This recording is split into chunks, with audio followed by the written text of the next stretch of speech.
Bueno, y precisamente queremos profundizar en el tema de la delincuencia, de la seguridad ciudadana, pero desde otra óptica, la que aporta la Fundación San Carlos de Maipo, que lanzó el primer estudio de exclusión en personas privadas de libertad para ir a los fundamentos, digamos, de este tema. Vamos a conversar con Marcelo Sánchez, gerente general de la Fundación, para abordar estos temas. Gracias, Marcelo, por estar con nosotros. Hola, Gracias, Marcelo, buenos días. Buenos días. Marcelo, ustedes, primero para identificar, trabajan con población en riesgo, digamos, Sí, con claro. gente vulnerable. ¿Qué estudio o qué conclusiones más bien logran sacar a partir de esta encuesta que es bien pionera en este sentido? Lo primero que hay que entender es que cuando hablamos de exclusión social, necesariamente la mirada la llevamos hacia las causas y no solamente hacia los efectos, porque en general cuando se analiza los temas de delincuencia, se olvida esta contraparte que tiene que ver con la población que está cumpliendo en las cárceles y que finalmente tiene altas tasas de reincidencia que afectan evidentemente las tasas de victimización. Estamos hablando de que en la cárcel el sistema penitenciario o intrapenitenciario tiene un efecto de que a 3 años la reincidencia supera el 60%. Entonces, el primer insight que quisimos hacer como fundación fue decir, bueno, vayamos más allá de los efectos, concentrémonos en cuáles son las causas. Y buscando investigaciones internacionales con Paz Ciudadana, que ya conocía de este estudio que se había hecho el año 2002 en Inglaterra, dijimos, bueno, veamos si esta realidad de la que tanto se habla tiene una cifra conocida. Muchas veces uno dice, mira, la mayoría de la gente que está en la cárcel tuvo papás que estuvieron en la cárcel, y hay toda una mitología respecto de cuáles son las condiciones sobre las cuales han delinquido. Faltaba el dato duro. Y faltaba el dato duro. Y sin dato duro no haces política pública, no visibilizas la política. ¿Qué dice la pública. encuesta?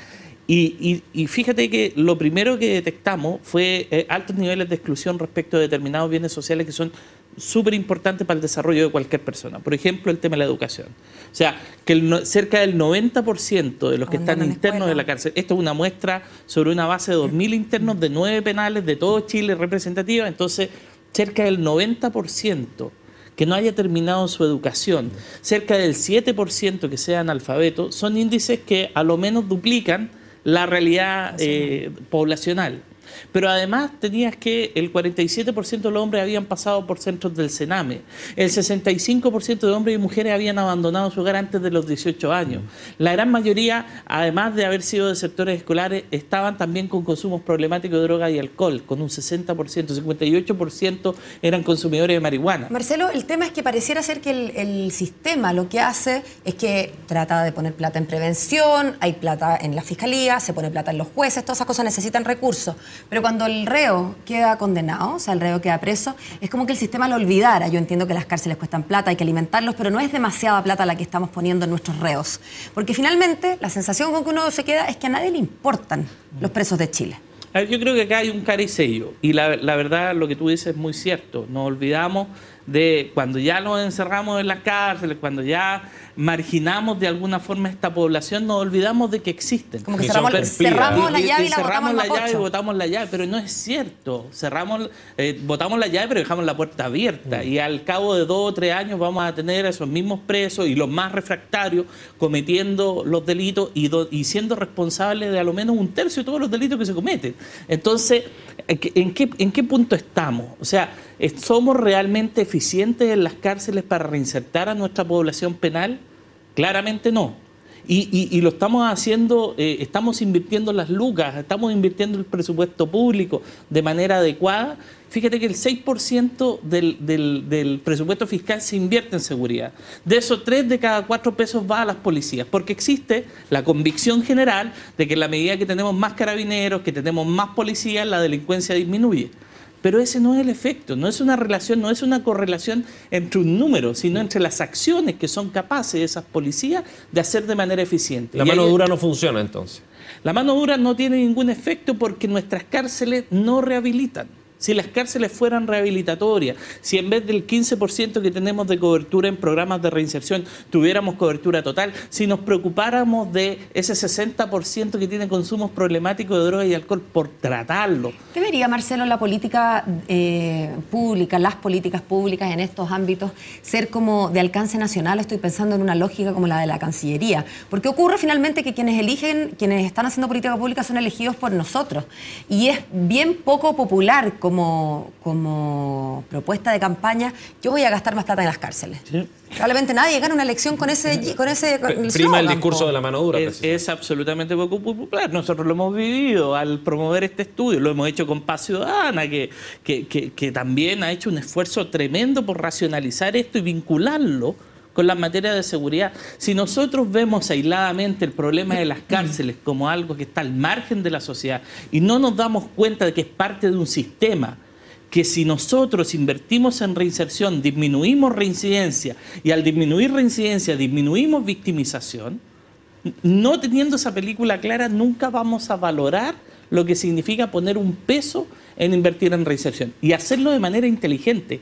Fíjate que cuando invertimos en cárcel invertimos 5 pesos sobre 1 respecto a medidas alternativas. Es decir, las medidas alternativas que tienen una eficiencia que supera al doble del de las cárceles, por ejemplo, los tribunales de tratamiento de drogas, que trabajan con población que es consumidora problemática de drogas y alcohol y otros más, bueno, tienen reincidencias del 25%. Menores que la población versus general. que la que estamos viendo en este estudio, que son del orden del 60 y del 70%. Y las cárceles son 5 veces más caras que los tribunales de tratamiento de drogas. Entonces, ¿cómo estamos haciendo nuestra política pública? ¿La estamos haciendo costo eficiente? ¿Estamos poniendo los recursos donde hay que ponerlos para lograr que sean eficaces, que finalmente reduzcan la delincuencia? A mí me da la idea, además, que falta la mirada de largo plazo, porque ustedes están enfocados en el tema de exclusión y de las razones por las cuales los que cometen delitos terminan en esa situación. Y se habla de falta de acceso a la educación, por ejemplo, falta de acceso a la salud, temas de droga, etcétera. Y todo eso tiene que ver con cambios profundos que se tienen que impulsar dentro de la sociedad. O sea, una reforma educacional que busca potenciar precisamente la educación y garantizar acceso a buena calidad de educación toma muchísimo tiempo que se ejecute una política de ese Pero tipo. mira, a Washington un día le dijeron que un árbol se iba a demorar 100 años y te dijo plántalo hoy día mismo. Y nosotros tenemos que tener esa mirada. Nosotros hoy día, cuando estamos viendo que más de 100.000 niños al año desertan de los colegios, cuando estamos viendo que la gran mayoría de los chicos que han pasado por Sename fueron consumidores, son consumidores de marihuana, de cocaína, de pasta base, cuando vemos que esos que han consumido marihuana de manera problemática, a los 2 años consumen cocaína y pasta base y se vincula con el delito de mayor connotación social, si no somos capaces de poner el foco donde se están generando ese tipo de situaciones, y eso se puede hacer aquí y ahora.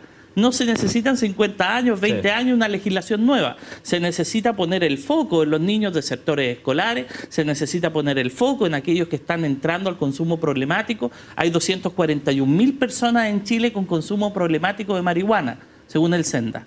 ¿Qué estamos haciendo por esas 241.000 personas? Sabemos de que son factores de riesgo, sabemos que igual la exclusión social no significa que toda la gente que está en exclusión social va a ser delincuente. De hecho, no es así. Hay mucha gente en Chile que vive en exclusión social y no por eso es delincuente. Pero ¿qué es lo que sabemos también? De que la ocasión, de que factores como la exclusión social, de que las conductas criminológicas, la falta de los papás, la poca preocupación o la historia familiar o modelos conductuales antisociales generan precisamente la delincuencia. Entonces hay que ir a la base, hay que ir a reducir esos factores de riesgo y aumentar los factores de protección. La Fundación San Carlos de Maipo, con este aporte de este estudio que ha trabajado con Paz Ciudadana y la Unidad de Derechos Humanos de Gendarmería, quiere poner ese acento. ¿Y hoy día el gobierno lo está haciendo? Yo creo que hay algunos indicios positivos, por ejemplo, la terapia multisistémica, hay programas que están apuntando a reducir factores de riesgo, pero no estamos cumpliendo en términos de cobertura, no estamos cumpliendo en términos de calidad de la mayoría de los programas. Tenemos que utilizar programas que estén basados en la evidencia. Hay cosas que funcionan y cosas que no funcionan en materia de reinserción. Por eso estamos dispuestos nosotros como Fundación San Carlos de Maipo, Paz Ciudadana y un montón de otras instituciones que estamos mirando esto como un sistema integral, desde la reinserción a la victimización, a aportar a las autoridades para que avancemos en la línea correcta. Muchas gracias, Marcelo, por acompañarnos. Muchas gracias a ustedes, Buen muchas día. gracias.